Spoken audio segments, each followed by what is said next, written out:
عمران نے جولیا کے فلیٹ پر پہنچ کر چال بیل بجائی تو ڈور فون سے چٹک کی ہلکی سی آواز کے ساتھ ہی جولیا کی آواز سنائی دی۔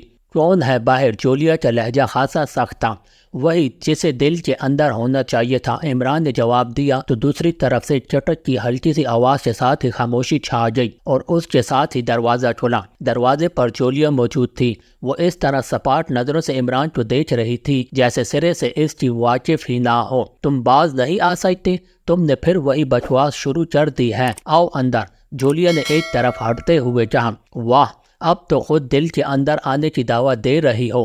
واہ، اسے کہتے ہیں خوش قسمتی۔ عمران بھلا کہاں آسانی سے باز آنے والا تھا، لیکن جولیا نے اس کی بات کا کوئی جواب نہ دیا اور عمران کے اندر آنے پر اس نے دروازہ بند کیا اور پھر عمران کے ساتھ وہ خاصے بڑے ڈرائنگ روم میں آ گئی۔ بیٹھو، میں تمہارے لیے ناشتہ لے آتی ہوں، جولیا نے کہا اور تیزی سے کچن کی طرف بڑھتی چلی گئی۔ عمران خاموش بیٹھا رہا۔ پھر اس سے پہلے کہ جولیا کچن سے باہر آتی، چال بیل کی آواز ایک بار پھر سنائی دی۔ میں دروازہ کھولنے جا رہا ہوں، عمران نے اونچی آواز میں کہا اور تیزی سے بیرونی دروازے کی طرف بڑھ گیا۔ اس کا خیال تھا کہ کیپٹن شکیل آیا ہوگا، لیکن جیسے ہی اس نے دروازہ کھولا وہ یہ دیکھ کر چونک پڑا کہ کیپٹن شکیل کے ساتھ صفدر، تنویر اور صالحہ بھی کھڑی تھی۔ کیا مطلب؟ کیا آپ لوگوں کو رات کو نیند نہیں آئی تھی کہ اتنی صبح اٹھ کر یہاں پہنچ گئے؟ عمران نے کہا۔ یہ آپ کو صبح لگ رہی ہے عمران صاحب؟ صفدر نے عمران کے ایک طرف ہٹنے پر اندر داخل ہوتے ہوئے کہا۔ اس کے پیچھے باقی ساتھی بھی اندر آ جائے، جب تک میں ناشتہ نہ کر لوں تب تک صبح ہی رہے گی، عمران نے جواب دیا اور پھر دروازہ بند کر کے وہ ان کے ساتھ ڈرائنگ روم میں آ گیا۔ اسی لمحے جولیا کچن سے باہر آ گئی۔ اس کے چہرے پر حیرت کے تاثرات تھے۔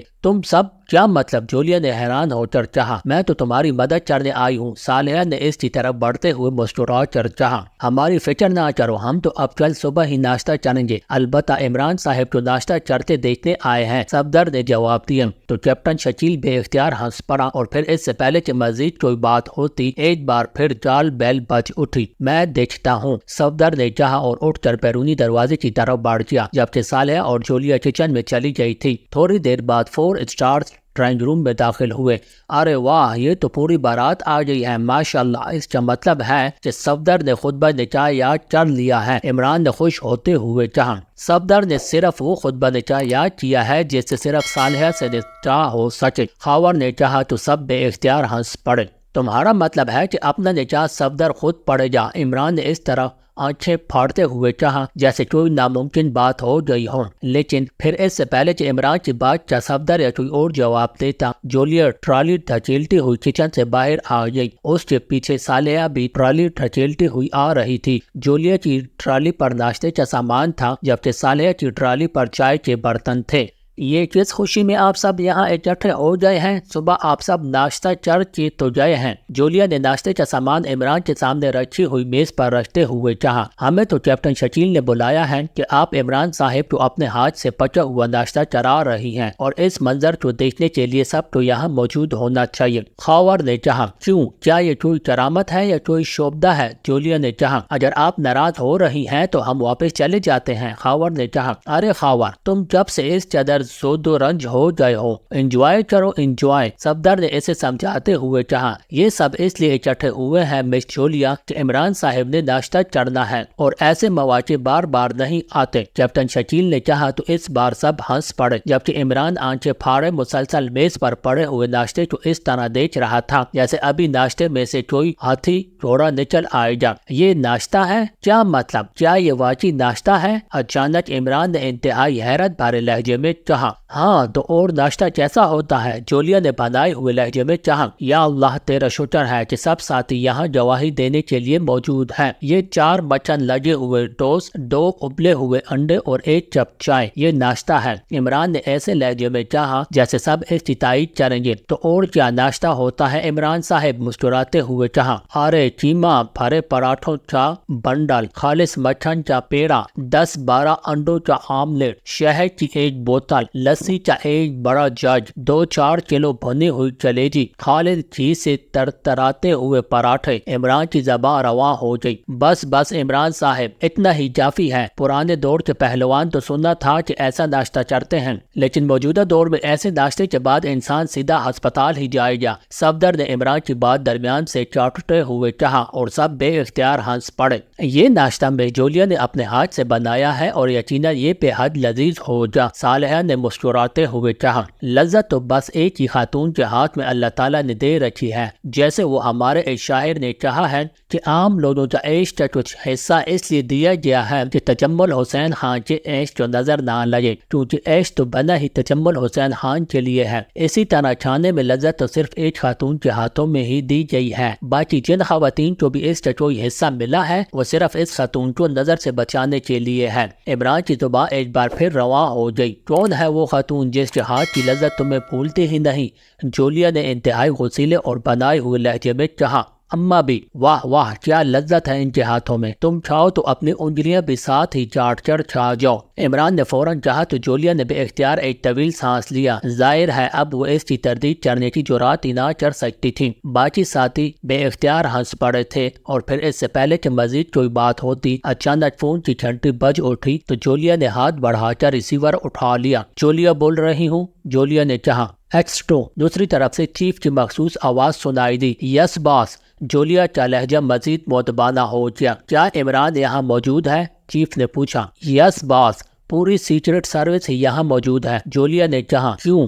چیف نے چونک کر پوچھا۔ ویسے ہی باس، جولیا نے مختصر سا جواب دیا۔ ریسیور عمران کو دو، چیف نے کہا تو جولیا نے ریسیور عمران کی طرف بڑھا دیا۔ علی عمران، MSc DSc آرٹسن بول رہا ہوں۔ عمران نے ریسیور لے کر اپنے مخصوص لہجے میں کہا۔ سارج کے بارے میں کسی ایجنسی کو کچھ معلوم نہیں ہے، دوسری طرف سے کہا گیا۔ مجھے پہلے سے یہی اندازہ تھا چیف، یہ سارج یقیناً کوئی نئی تنظیم بنائی گئی ہے۔ بہرحال اب اسے تلاش تو کرنا ہی ہوگا، عمران نے کہا۔ ہاں، اسی لیے میں نے کال کیا ہے کہ تم نے جلد از جلد اس معاملے کو ٹریس کرنا ہے، اس میں تاخیر کسی بڑے نقصان کا باعث بھی بن سکتی ہے، چیف نے کہا۔ یس چیف، ویسے بغیر ناشتے کے میں کچھ نہیں کر سکتا۔ ارے عمران بات کرتے کرتے رک گیا کیونکہ دوسری طرف سے رابطہ ختم ہو گیا تھا اور مجبوراً عمران کو بات روک کر ریسیور واپس ریڈل پر رکھنا پڑا۔ کمال ہے، لوگ اب بھوکے کی بات تک نہیں سنتے، کیا بے درد اور بے رحم زمانہ آ گیا ہے، عمران نے بڑے غمزدہ سے لہجے میں کہا اور ریسیور رکھ دیا۔ عمران صاحب، کوئی کیس شروع ہو گیا ہے، صفدر نے سنجیدہ لہجے میں کہا۔ کہاں شروع ہوا ہے؟ تمہیں تو فارغ بیٹھنے کے باوجود تنخواہیں اور الاؤنسز ملتے رہتے ہیں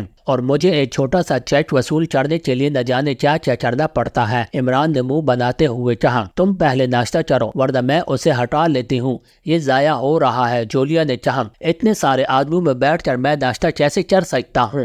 سنا ہے نتیجوں کی نظر لگ جاتی ہے، عمران نے کہا تو سب بے اختیار ہنس پڑے۔ ہم آنکھیں بند کر لیتے ہیں عمران صاحب، اس بار صدیقی نے کہا۔ سنا ہے آنکھیں بند ہوں تو منہ کھل جاتے ہیں، اس لیے تم آنکھیں بند نہ کرو، میں ہی چڑیا جیسا یہ ناشتہ کر لیتا ہوں، عمران نے مسکراتے ہوئے کہا اور اس کے ساتھ ہی اس نے ناشتہ کرنا شروع کر دیا کیونکہ اسے واقعی ناشتے کی بے حد طلب ہو رہی تھی۔ ناشتے کے بعد سب کو چائے پیش کی گئی۔ عمران صاحب، سارج نام کی تنظیم کے بارے میں گزشتہ دنوں میں نے ایک تحقیقی رپورٹ پڑھی تھی، اچانک خاور نے کہا تو عمران بے اختیار اچھل پڑا۔ اس کے چہرے پر حقیقی حیرت کے تاثرات ابھر آئے۔ تحقیقی رپورٹ؟ کیا مطلب؟ عمران نے چونک کر پوچھا۔ ایک بین الاقوامی ادارے کے تحت ایک میگزین شائع ہوتا ہے، کرائم ٹوڈے، وہ میگزین میں باقاعدہ منگواتا ہوں اور پڑھتا ہوں۔ اس میگزین میں تحقیقی رپورٹ شائع ہوتی ہیں۔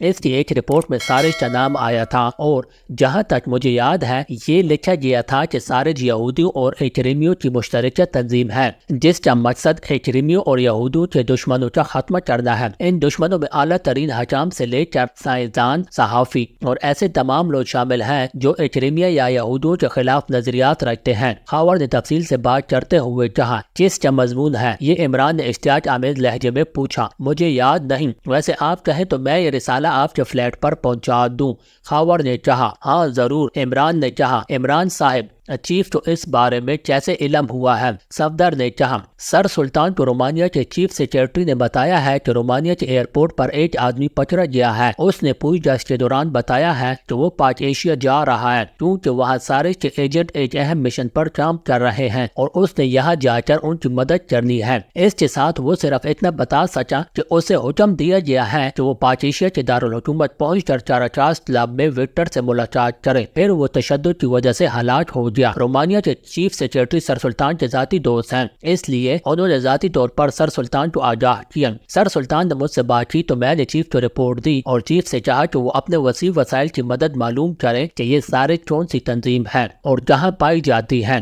اس کے ساتھ ہی میں نے ٹائیگر کے ذمہ بھی لگایا کہ وہ چاراچاز کلب سے وکٹر کو ٹریس کرے اور پھر اسے اغوا کر کے رانا ہاؤس پہنچا دے تاکہ اس سے معلوم کیا جا سکے کہ یہاں سارے کون سا مشن مکمل کرنا چاہتی ہے۔ عمران نے پوری تفصیل سے سب کچھ بتا دیا۔ اسی لمحے فون کی گھنٹی بج اٹھی تو جولیا نے ہاتھ بڑھا کر ریسیور اٹھا لیا۔ جولیا بول رہی ہوں؟ جولیا نے کہا میں ٹائیگر بول رہا ہوں مس صاحبہ، یہاں باس عمران ہوں گے۔ دوسری طرف سے ٹائیگر کی آواز سنائی دی۔ کرو بات، جولیا نے کہا اور ریسیور عمران کی طرف بڑھا دیا۔ یس، کیا رپورٹ ہے؟ عمران نے ریسیور لے کر کہا۔ چونکہ جولیا نے پہلے ہی لاؤڈر کا بٹن پریس کر رکھا تھا اس لیے دوسری طرف سے آنے والی ٹائیگر کی آواز بھی سب کو بخوبی سنائی دے رہی تھی۔ باس، چاراچاز کلب میں کوئی وکٹر نہیں ہے اور نہ ہی رہا ہے، میں نے اچھی طرح معلوم کر لیا ہے، ٹائیگر نے جواب دیتے ہوئے کہا۔ اس کا مطلب ہے کہ یہ کسی کا کوڈ نام ہے۔ بہرحال تم معلوم کرو کہ اس کلب میں کوئی ایسا آدمی ہے جس کا تعلق یہودیوں یا ایکریمیا سے ہو۔ عمران نے کہا ایکریمیا سے تو کلب کے مالک اور جنرل مینیجر جونی کا بڑا گہرا تعلق ہے باس، ایکریمیا سے اس کے رابطے رہتے ہیں، لیکن مجھے ذاتی طور پر یہ معلوم ہے کہ وہ کسی غیر ملکی تنظیم یا ایجنٹس یا ایسے کسی مشن میں شامل نہیں ہو سکتا۔ ٹائیگر نے جواب دیا ہو سکتا ہے کہ اسے صرف رابطہ بنایا گیا ہو۔ عمران نے کہا یس بات، ایسا ہو سکتا ہے، ٹھیک ہے میں انکوائری کرتا ہوں، ٹائیگر نے کہا اور عمران نے اوچے کہہ کر ریسیور رکھ دیا۔ تم میرے ساتھ چلو خبر اور مجھے وہ رسالہ دو تاکہ اس کی مدد سے کوئی سراغ لگایا جا سکے، ایسا نہ ہو کہ ہم ادھر ادھر ٹاماٹویاں مارتے رہ جائیں اور وہ لوگ ملک کے خلاف کوئی خطرناک مشن مکمل کر دیں۔ عمران نے کہا اور اس کے ساتھ ہی اٹھ کھڑا ہوا۔ کیا آپ ہمیں اس مشن میں شامل کریں گے؟ صفدر نے بھی اٹھتے ہوئے کہا اور اس کے ساتھ ہی باقی ساتھی بھی اٹھ کر کھڑے ہو جائیں۔ تمہاری شمولیت کا فیصلہ تو تمہارا باس ہی کر سکتا ہے، میں تو اسے رپورٹ دے سکتا ہوں۔ عمران نے کہا اگر آپ اجازت دیں تو ہم اپنے طور پر کام کریں۔ صفدر نے کہا ہاں مجھے کیا اعتراض ہو سکتا ہے، لیکن تم کیا کرو گے؟ عمران نے مسکراتے ہوئے کہا کچھ نہ کچھ کوشش تو کریں گے، فارغ تو ویسے ہی ہیں۔ صفدر نے مسکراتے ہوئے کہا اور عمران نے اس بات میں سر ہلا دیا اور پھر وہ خاور تو ساتھ لیے بیرونی دروازے کی طرف بڑھتا چلا گیا۔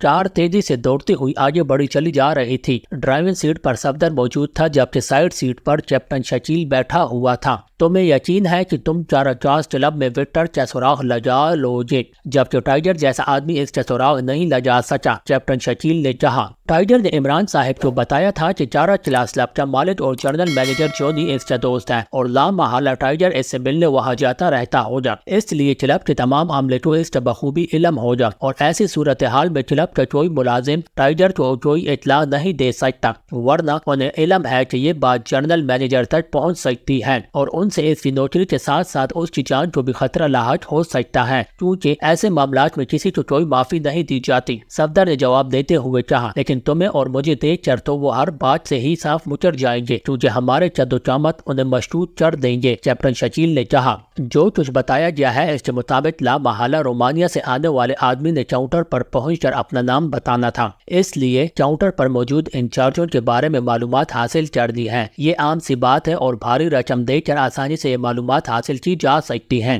صفدر نے کہا اوہ تو تمہارا مطلب ہے کہ تم باری باری ان سب سے معلومات حاصل کرو گے، یہ تو بہت طویل پروسیس ہو جائے گا، کیپٹن شکیل نے کہا۔ ہاں اس کے علاوہ اور کوئی چارہ بھی تو نہیں ہے، صفدر نے کہا۔ ایسا نہیں ہو سکتا کہ جس پرواز سے وہ آدمی پاک ایشیا آ رہا تھا اس پرواز سے یہاں پاک ایشیا پہنچنے کا علم ہو جائے تو ہم اس وقت ڈیوٹی پر موجود آدمی کو فکس کر سکتے ہیں کیونکہ لامحالہ اس آدمی نے بہت سے آدمی کو تو اپنا نام نہیں بتانا تھا، کیپٹن شکیل نے کہا۔ ہاں تمہاری بات درست ہے، لیکن یہ بات معلوم نہیں ہو سکتی۔ میں نے اس بارے میں عمران صاحب سے بات کی ہے، انہوں نے بتایا ہے کہ رومانیہ کے چیف سیکرٹری نے فون پر ذاتی طور پر سر سلطان کو یہ بات بتائی ہے، اس لیے مزید تفصیل معلوم نہیں ہو سکتی۔ صفدر نے جواب دیا تو کیپٹن شکیل نے اس بات میں سر ہلا دیا۔ تھوڑی دیر بعد چارلس کلب کے کمپاؤنڈ گیٹ میں مڑی اور پھر پارکنگ کی طرف بڑھتی چلی گئی۔ یہاں کلب میں ہیڈ ویٹر کون ہے؟ صفدر نے نیچے اتر کر پارکنگ بوائے سے پارکنگ کارڈ لیتے ہوئے پوچھا۔ ہیڈ ویٹر یا چیف ہیڈ ویٹر؟ کس کے بارے میں پوچھ رہے ہیں آپ؟ پارکنگ بوائے نے چونک کر پوچھا۔ یہاں چیف ہیڈ ویٹر بھی ہوتا ہے؟ صفدر نے حیرت بھرے لہجے میں کہا۔ جی ہاں، وہ ہر شفٹ کے ویٹر کا انچارج ہوتا ہے، جبکہ ہیڈ ویٹر اپنی شفٹ کا انچارج ہوتا ہے، پارکنگ بوائے نے جواب دیتے ہوئے کہا۔ چیف ہیڈ ویٹر کا نام بتا دو۔ صفدر نے جیب سے ایک درمیانی مالیہ کا نوٹ نکال کر پارکنگ بوائے کو دیتے ہوئے کہا۔ ان کا نام جیکی ہے جناب، وہ اس کلب کے سب سے پرانے ویٹر ہیں، ویسے آج کل وہ چھٹی پر ہیں۔ پارکنگ بوائے نے نوٹ کو تیزی سے جیب میں ڈالتے ہوئے کہا۔ اوہ، ہم نے ان سے ملنا ہے، ہم بھی ایک کلب بنانا چاہتے ہوں اور ایسے لوگوں کا مشورہ بڑا قیمتی ہوتا ہے، کیا تم اس کی رہائش گاہ کا پتہ بتا سکتے ہو؟ صفدر نے جیب سے اسی مالیہ کا ایک اور نوٹ نکال کر اسے دیتے ہوئے کہا۔ جی ہاں، وہ میرے ہمسائے ہیں، درس روڈ پر بابو محلہ ہے، اس میں سنہری مسجد ہے، اس گلی میں رہتے ہیں، آپ وہاں کسی سے بھی پوچھ لیں، پارکنگ بوائے نے کہا۔ اوکے شکریہ، صفدر نے کہا اور کارڈ واپس دے کر وہ دوبارہ کار میں بیٹھ گئے اور چند لمحوں بعد ان کی کار کلب کے کمپاؤنڈ گیٹ سے نکل کر تیزی سے آگے بڑھی چلی جا رہی تھی۔ تم اس سے کاؤنٹر انچارجوں کے بارے میں پوچھنا چاہتے ہو؟ کیپٹن شکیل نے کہا۔ ہاں، لیکن میرا دل کہتا ہے کہ اسے وکٹر کے بارے میں بھی علم ہو جا، ایسے لوگ ہر معاملے کے بارے میں جانتے ہیں، صفدر نے کہا، اور کیپٹن شکیل نے اس بات میں سر ہلا دیا۔ پھر بابو محلے پہنچ کر صفدر نے کار ایک کھلی جگہ پر پارک کی اور نیچے اتر کر اسے لاڈ کر کے وہ دونوں سنہری مسجد کے بارے میں پوچھ کر پیدل آگے بڑھتے رہے۔ تھوڑی سی کوشش کے بعد وہ ایک درمیانے سائز کے پختہ مکان کے سامنے موجود تھے۔ جیکی اس مکان میں رہائش پذیر تھا۔ صفدر نے چال بیل کا بٹن پریس کر دیا، چند لمحوں بعد دروازہ کھلا اور ایک نوجوان باہر آ گیا۔ جی جناب۔ نوجوان شاید صفدر اور کیپٹن شکیل کے قامت دیکھ کر گھبرا سا گیا تھا۔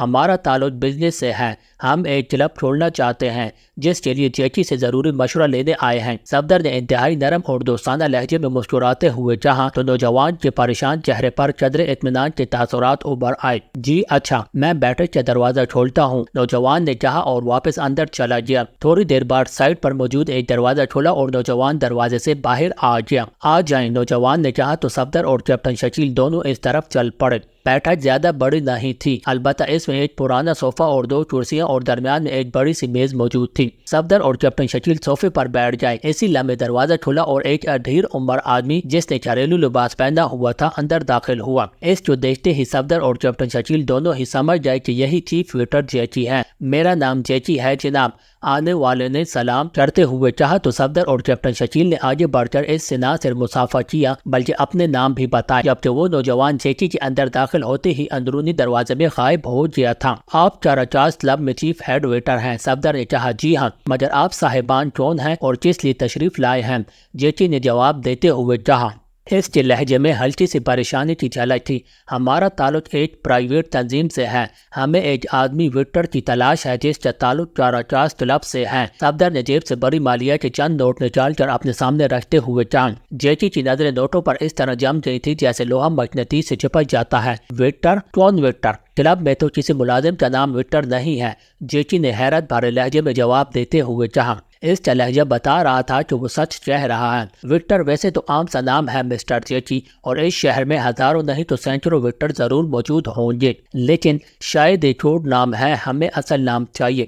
اگر آپ بتا دیں تو یہ نوٹ بھی آپ کو مل سکتے ہیں اور آپ کا نام بھی سامنے نہیں آئے گا۔ صفدر نے کہا۔ کوڈ؟ کیا مطلب؟ کیا آپ کا تعلق کسی ایجنسی سے ہے؟ جیکی نے چونک کر کہا۔ اس کے چہرے پر ایک بار پھر پریشانی کے تاثرات ابھر آئے تھے۔ نہیں، ایسا نہیں ہے، اگر ایسا ہوتا تو ہمیں کیا ضرورت تھی آپ کو رقم دینے کی؟ ہم آپ کو ویسے ہی اٹھا کر لے جاتے اور پھر آپ خود ہی سب کچھ بتا دیتے۔ میں آپ کو سمجھاتا ہوں، ہمارے ایک آدمی نے رومانیہ سے یہاں آنا تھا، اس نے چارلس کلب پہنچ کر کاؤنٹر پر ویٹر کا نام لینا تھا تو اسے اس کے مطلوبہ آدمی تک پہنچا دیا جاتا، لیکن وہ آدمی نہ یہاں پہنچا ہے اور نہ ہی رومانیہ میں اس کا پتہ چل رہا ہے، اس لیے ہمیں یہ ٹاسک ملا ہے کہ ہم اس ویٹر کو ٹریس کریں تاکہ اس سے اصل صورتحال کا علم ہو سکے۔ سکے؟ صفدر نے کہا رومانیہ سے آنا تھا، کس وجہ؟ جیچی نے چونک کر پوچھا۔ وجہ کیا ہمیں علم نہیں ہے، صفدر نے جواب دیا۔ جناب میں غریب آدمی ہوں، اس لیے کیا آپ مجھ پر مہربانی نہیں کر سکتے؟ اچانک جیچی نے انتہائی عاجزانہ لہجے میں کہا ہم نے آپ کی کچھ چاہا تو نہیں ہے، صرف چند معلومات لینی ہے۔ آپ بے شک انکار کر دیں، ہم واپس چلے جائیں گے، لیکن آپ کو ڈرنے کی ضرورت نہیں ہے۔ میں نے پہلے کہا ہے کہ آپ کا نام کسی صورت سامنے نہیں آئے گا۔ صفدر نے کہا آپ حلف دیتے ہیں کہ میرا نام سامنے نہیں آئے گا؟ جیچی نے کہا ہاں۔ صفدر نے کہا تو جو کچھ میں جانتا ہوں وہ بتا دیتا ہوں،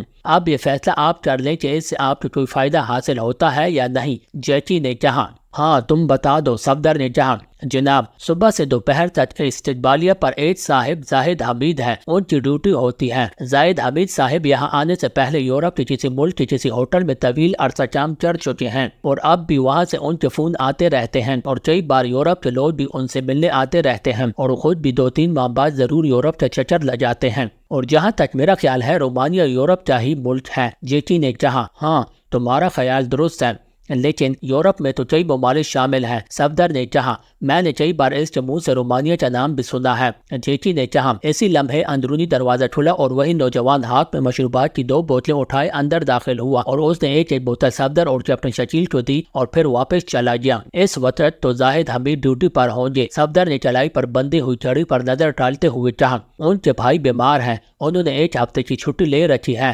جیچی نے جواب دیا ان کی رہائش کہاں ہے؟ صفدر نے پوچھا۔ جی وہ اپنے بھائی کے ساتھ نیوی آفیسرز کالونی میں رہتے ہیں، غیر شادی شدہ ہیں۔ جیچی نے کہا ان کا بھائی نیوی میں ہے؟ صفدر نے پوچھا جی ہاں، لیکن مجھے تفصیل کا علم نہیں ہے، البتہ ان کے بھائی گرین پرل جزیرے پر نیوی کے کسی ورکشاپ میں کام کرتے ہیں، وہاں آفیسرز ہیں۔ ان کے بھائی کا نام ارباب حمید ہے، وہ 2-3 بار یہاں کلب میں بھی زاہد حمید سے ملنے آئے تھے۔ جیچی نے جواب دیتے ہوئے کہا اوکے یہ رقم آپ کی ہو گئی۔ صفدر نے سامنے رکھی ہوئی نوٹ اٹھا کر جیچی کو دیتے ہوئے کہا شکریہ جناب، لیکن خیال رکھیں میرا نام کسی سطح پر بھی سامنے نہیں آنا چاہیے، ورنہ مجھے نوکری سے بھی جواب مل سکتا ہے۔ جیچی نے نوٹ لے کر جیب میں ڈالتے ہوئے کہا ان کی رہائش گاہ کا فون نمبر معلوم ہے آپ کو؟ صفدر نے پوچھا۔ نہیں جناب، جیچی نے جواب دیا۔